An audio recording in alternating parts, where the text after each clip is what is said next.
Write a question. A particle, question लिखें.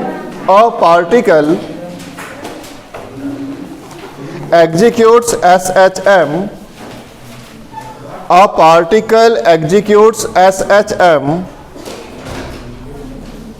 with a time period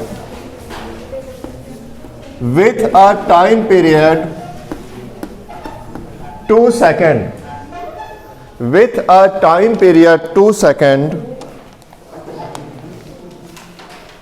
and amplitude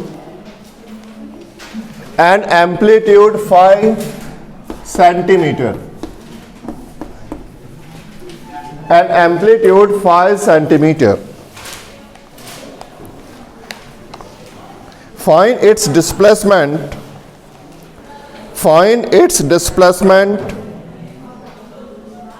Find its displacement and velocity. Find its displacement and velocity after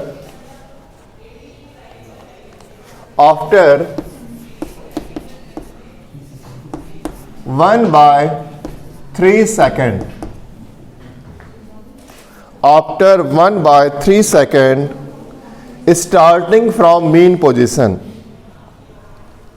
After 1/3 seconds, starting from mean position. Starting from mean position.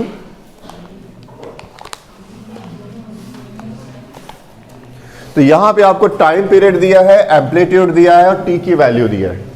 Mean position से जब उसने start किया उसके बाद 1/3 second में वो कहां पे था, उसका डिस्प्लेसमेंट कितना हुआ और उसकी वेलोसिटी कितनी हुई, ये पूछा है. मतलब अगर ये सिंपल हार्मोनिक मोशन है, ये मीन पोजीशन है, इससे कितने सेकंड बाद, टाइम जो है 1/3 सेकंड बाद यहां पे जब पार्टिकल था उसकी वेलोसिटी क्या थी, ये क्वेश्चन है. बेटा सबसे पहले आपको डिस्प्लेसमेंट कैलकुलेट करना था, है ना. फर्स्ट कैलकुलेशन किसका करना है, डिस्प्लेसमेंट का फॉर्मूला था y = a sin omega T. Mean से स्टार्ट इसलिए फाइव नॉट नहीं लेंगे, ठीक है.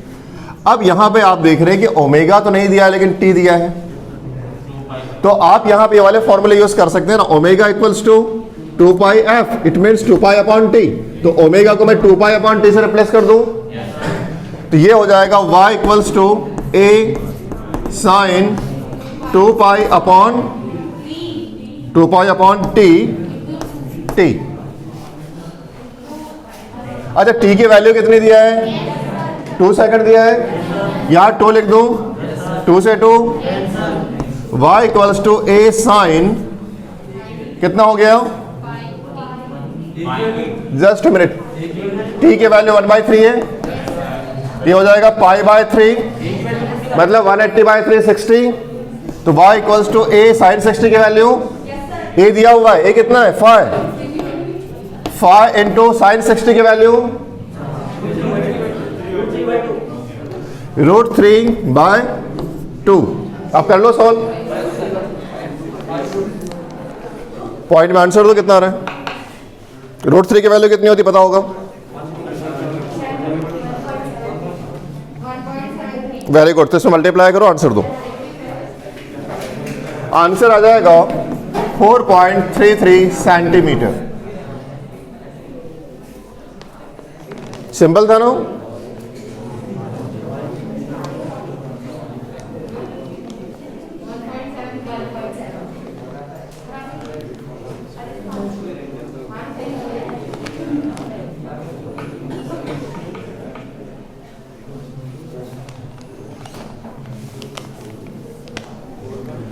चलिए अब ये डिस्प्लेसमेंट निकाल दिया, वेलोसिटी कैलकुलेट करके दिखाओ. Second, now calculate the velocity. Second,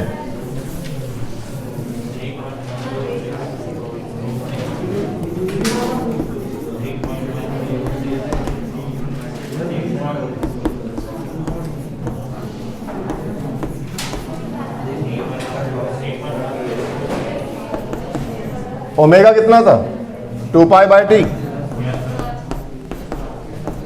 cos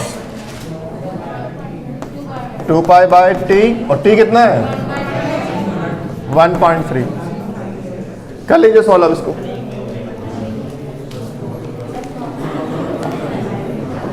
T की वैल्यू भी दिया है बेटा 2, टी के वैल्यू में 2 से 2 कैंसिल हो जाएगा।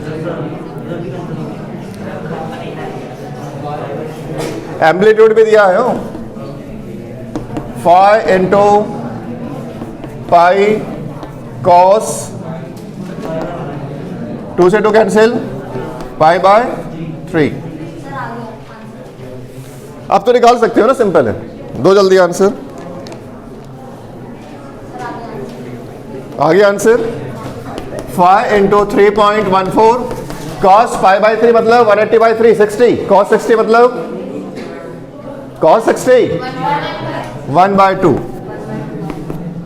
The final answer is 7.85। क्या है? वेलोसिटी है, मीटर। बहुत मुश्किल था।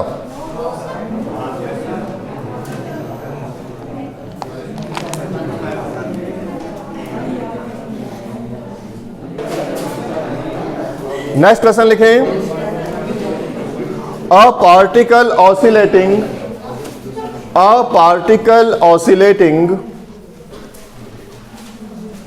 along x-axis, a particle oscillating along x-axis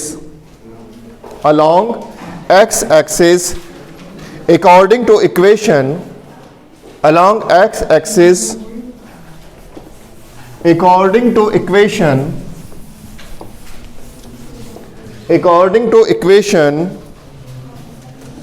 x equals to 0.05 sin 5t minus pi by 6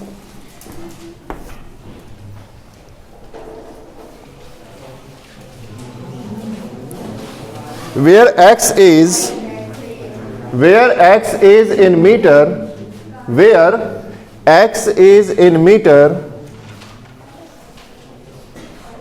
and time in seconds, x is in meter and time in second. Find its velocity when t equals to 0. Find its velocity when t equals to 0. आपको velocity find करना है कब? जब t equals to कितना है 0।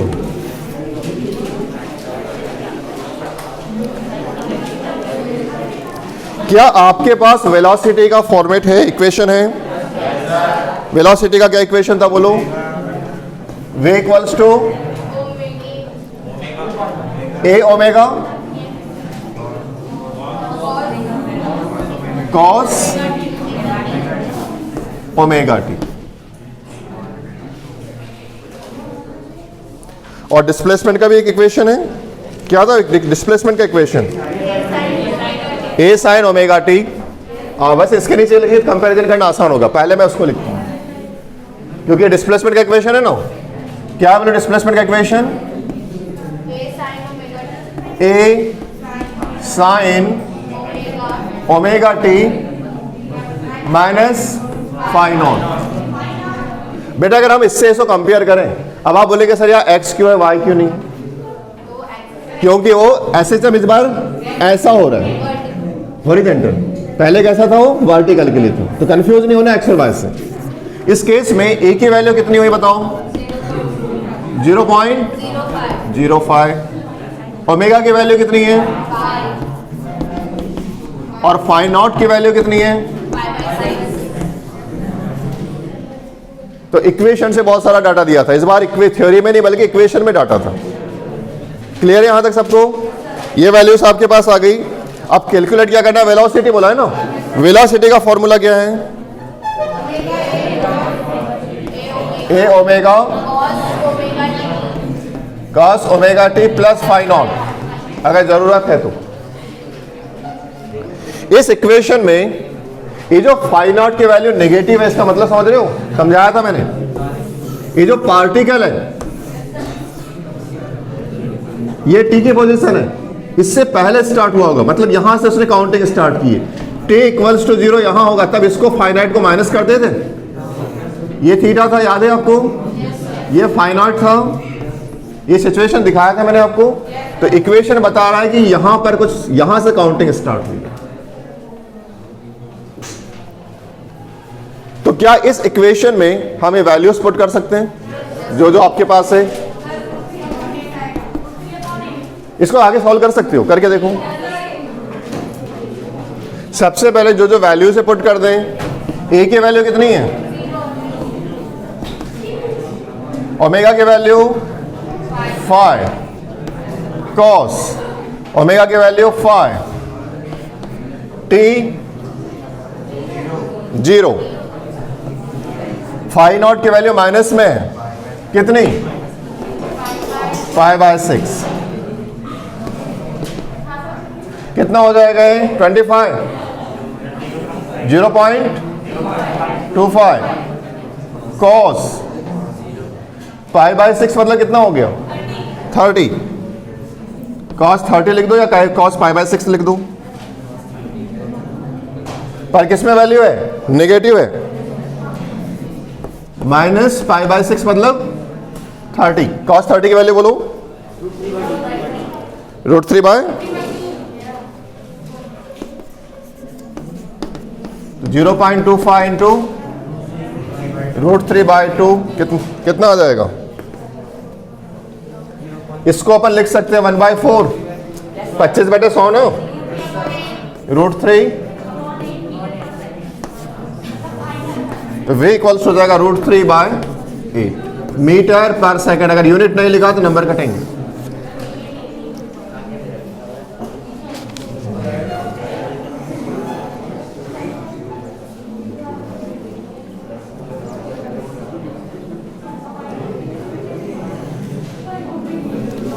अब my question is, ये minus कहां गया? कोई भी आंसर दो। cos -5/6 लिखा था तो यह माइनस नहीं है, क्यों नहीं है? इसका आंसर दो। cos minus theta equals to क्या होता है? cos थीटा, याद है? cos minus theta equals to cos theta, तो यहां वैल्यू cos थीटा की रखा है। यदि क्वेश्चन आएगा सर माइनस कहां चला गया, पक्का? cos minus theta equals to cos theta और sin minus theta equals to minus sin theta. याद रखो ट्रिग्नोमेट्री बेस है, डिफरेंशिएशन, इंटीग्रेशन, ट्रिग्नोमेट्री, लॉगरिथम अच्छे से बनना चाहिए मैथ्स में। स्पेशली जो बायो वाले हैं उनको अलग से फोकस करना पड़ेगा। इस क्वेश्चन में किसी को डाउट?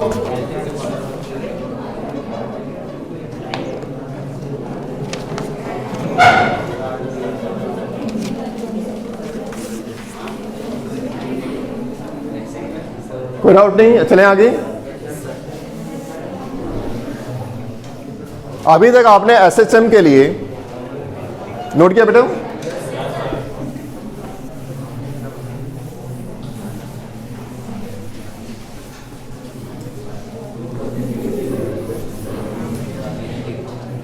अभी तक आपने एसएचएम के लिए डिस्प्लेसमेंट कैलकुलेट किया, वेलोसिटी कैलकुलेट की, एक्सेलरेशन कैलकुलेट किया, लेकिन आपके पास अभी तक टाइम पीरियड या कोई डेरिवेशन नहीं है। ठीक है, अगली हेडिंग डालें, time period in simple harmonic motion. अगली heading, time period in SHM. Time period in SHM.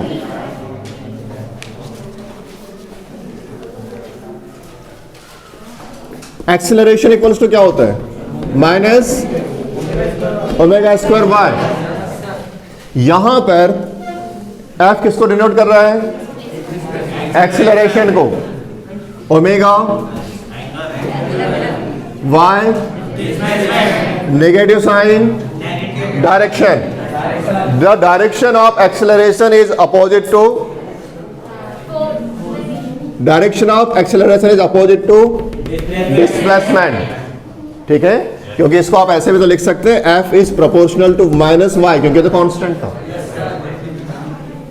इस केस में माइनस जो यूज किया गया है वो डायरेक्शन के लिए किया गया है, लेकिन अगर मुझे मैग्नीट्यूड रिलेट करना हो तो वहां डायरेक्शन वाली वैल्यू हट जाएगी।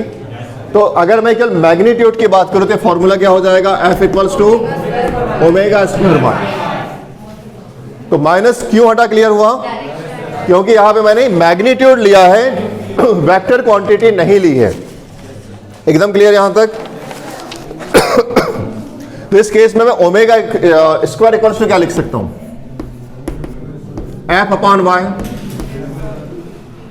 क्या किया जा सकता है, F अपॉन वाई। ये स्टेप बाय स्टेप। अब उसको आप रूट पे कन्वर्ट कर लो, तो ओमेगा इक्वल्स टू क्या हो जाएगा, रूट। ठीक है, अभी किसका रिलेशन निकाला आपने, एंगुलर वेलोसिटी, एक्सेलरेशन और डिस्प्लेसमेंट का। अब हमें पता है जो फॉर्मूला मैंने मिटा दिया, बोर्ड पे लिखा हुआ था, T equals to 2 pi upon omega. T equals to 2 pi upon omega होता है, तो T equals to 2 pi upon omega. आपको कैलकुलेट टाइम पीरियड करना था, तो T equals to 2 pi upon क्या हो जाएगा, रूट। या इसी को मैं क्या लिख सकता हूं, T equals to 2 pi root y upon f। किया जा सकता है। ये आ गया डेराइवेशन किसके लिए, टाइम पीरियड के लिए। नोट कर लें।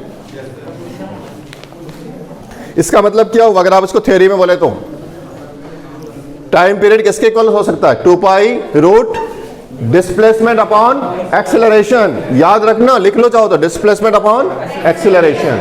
यहां पे y डिस्प्लेसमेंट है और f एक्सेलरेशन है।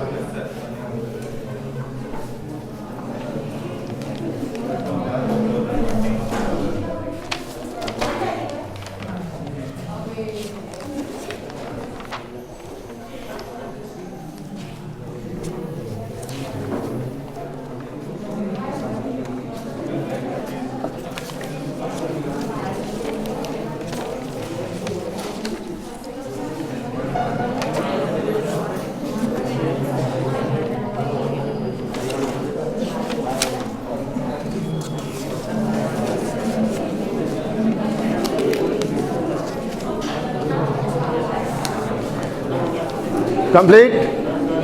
तो right a question.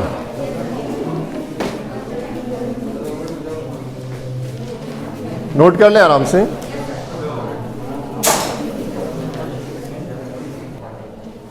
Right a question, a particle executing SHM given by a equation given by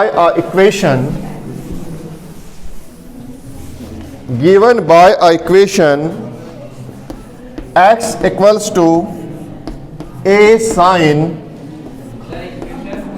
equation x equals to a sine pi t plus phi naught, या equation given है question में, x equals to a sin pi t plus phi naught. क्या पूछ रहे हैं हम,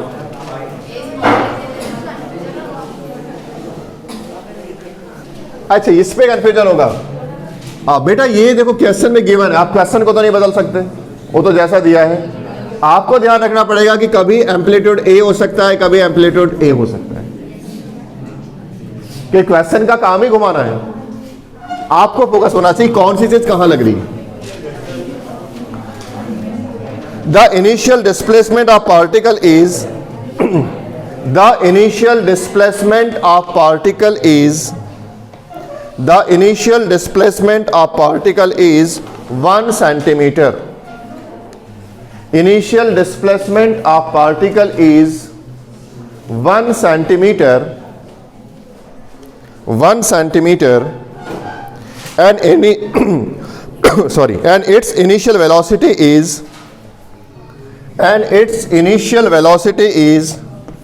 5 centimeter per second. Initial velocity is 5 centimeter per second. Find the amplitude and initial phase. Find the amplitude and initial phase of the particle, find the amplitude and initial phase, amplitude and initial phase of the particle, of the particle. देखें, सबसे पहली बात, इस question को solve करने के लिए displacement के स्टैंडर्ड इक्वेशन से कंपेयर कर लें। जब आप ऐसा करते हैं तो आपको दो चीजें मिलती हैं, एम्पलीट्यूड की वैल्यू और ओमेगा की वैल्यू। मतलब आपका एम्पलीट्यूड कितना है ए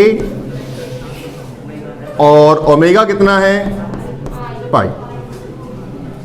ठीक है, एक चीज उसने और दी है, जो क्वेश्चन आप पढ़ें तो the initial displacement of particle is 1 centimetre. इस लाइन का मतलब समझो पहले, initial displacement of particle is 1 centimetre. पहली बात, एसएचएम में हमेशा मीन पोजीशन से ही डिस्प्लेसमेंट मेजर किया जाता है। इनिशियल डिस्प्लेसमेंट का मतलब है जब उसने नापना जब नापना शुरू किया, जब मेजरमेंट स्टार्ट किया तब टी की वैल्यू 0 होगी। जब उसने मेजरमेंट स्टार्ट किया तब टी की वैल्यू 0 थी। उस समय ये जो डिस्प्लेसमेंट था यहां से लेके यहां तक का, ये 1 सेंटीमीटर था। ये मतलब इनिशियल डिस्प्लेसमेंट, मतलब जब टी की वैल्यू कितनी 0, तब पार्टिकल एसएचएम करते हुए कहां पहुंच गया था 1 सेंटीमीटर। ये वाला डिस्टेंस दिया है उसने। ठीक है, ये इनिशियल डिस्प्लेसमेंट की वैल्यू दिया है। तो t0 पर t0 है और इनिशियल डिस्प्लेसमेंट 1 सेंटीमीटर है। इस केस में अगर आप इस फॉर्मूले को इस पे पुट करें तो क्या हो जाएगा, इफ t इक्वल्स टू 0, तो उस केस में x इक्वल्स टू कितना है 1। जब t 0 है तो x कितना है, आ रहा है समझ में, ये कॉन्सेप्ट क्लियर हो रहा हो। जब t यहां से हमने मेजर करना स्टार्ट किया था, इनिशियल डिस्प्लेसमेंट 1 सेंटीमीटर, मतलब जब t 0 था तब इतना था। उठा के इसे पुट करके देखो क्या हो जाएगा, 1 इक्वल्स टू a साइन, ये टर्म 0 हो जाएगी, बचा कितना फाई नॉट। तो ये आपको मिल गया कि 1 इक्वल्स टू, या a sine phi naught equals to 1। एक इक्वेशन आपको मिल गया, इसको अपने पास रख लें बचा के भी। यहां तक क्लियर हुआ सभी को। इसके बाद वेलोसिटी इस पॉइंट पर कितनी होगी कैलकुलेट कर लेते हैं। यहां पर t0 पर वेलोसिटी कितनी होगी, अभी t0 पर डिस्प्लेसमेंट लिया था ना, तो v किस पे, t0 पर। वेलोसिटी का फॉर्मूला क्या है, अच्छा दिया हुआ है, कितना दिया था क्वेश्चन में, पाई सेंटीमीटर पर सेकेंड। ये आपको गिवन है, तो चलिए पुट करते हैं वैल्यू। वेलोसिटी इक्वल्स टू क्या होता है, ए ओमेगा कॉस ओमेगा टी। तो वे इक्वल्स टू ए की वैल्यू ए ओमेगा कॉस ओमेगा की वैल्यू कितनी आई थी पाई, और टी कितना है,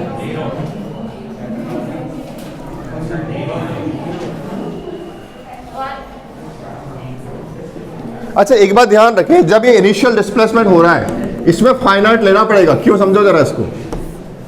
आप कैलकुलेशन यहां तक चल गया था, उसके बाद आपने लिया था, इसलिए ओमेगा टी प्लस फाइनाइट लेना पड़ेगा, क्योंकि कैलकुलेशन आप मीन से स्टार्ट नहीं कर रहे हो। अगर आप मेजरमेंट मीन से स्टार्ट करते हो तो फाइनाइट नहीं लेते, पर यहां मेजरमेंट मीन से स्टार्ट नहीं, इसलिए क्या लेना पड़ेगा, फाइनाइट। इस केस में क्या हो जाएगा, ओमेगा की वैल्यू थी pi T plus phi not. ये कब के लिए है, जब टी क्या हो, ओमेगा कितना था, पाई था ना, और वी कितना है, पाई है भी। वी कितना है t0 पर, पाई है, वैल्यू पुट कर दीजिए, पाई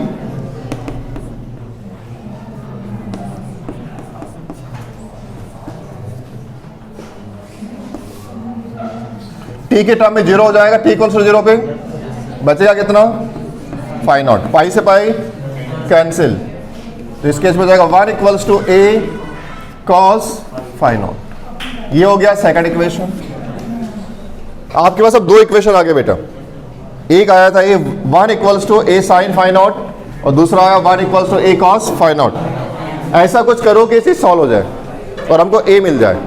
sin square theta plus cos square theta equals to 1।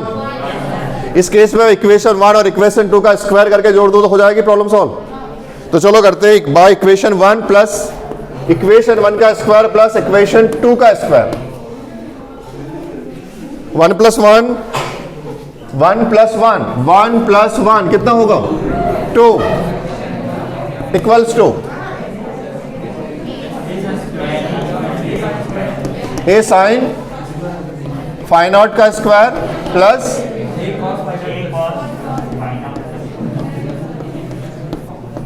चलिए सॉल्व करो, रेखीय वैल्यू बताओ।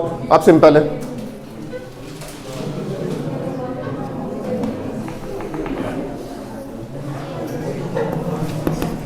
ए स्क्वायर बाहर sine square phi naught plus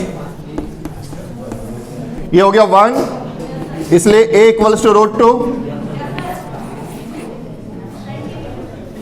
किस में होगी, यूनिट क्या होगी, ए फॉर एम्पलीट्यूड, मतलब यूनिट किस में होगी, सेंटीमीटर।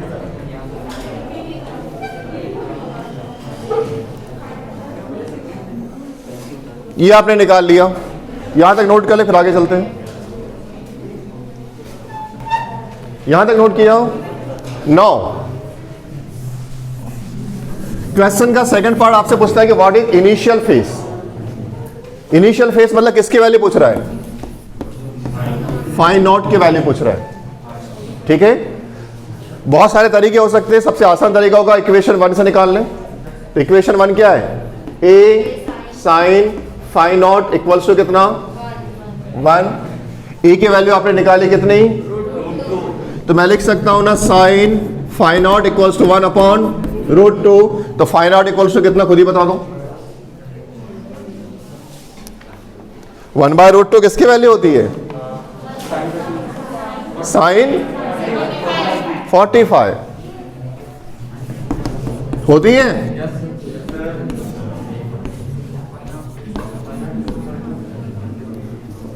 इनिशियल फेज भी निकल गया, बहुत मुश्किल था, थोड़ा थोड़ा मुश्किल था। प्रैक्टिस करेंगे तो बन जाएगा, या इससे मिलते जुलते क्वेश्चन कर लोगे, कंफर्म।